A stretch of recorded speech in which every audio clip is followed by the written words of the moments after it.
Welcome to the episode number 16 of Myths and Facts.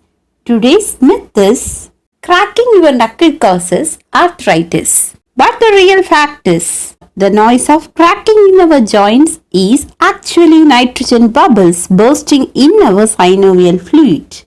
Knuckle cracking itself does no harm to your fingers, neck, ankles or other joints that pop and crack throughout the body, whether from normal day-to-day motions or compulsive habits like pressing our knuckles or twisting your neck until you hear that familiar crack.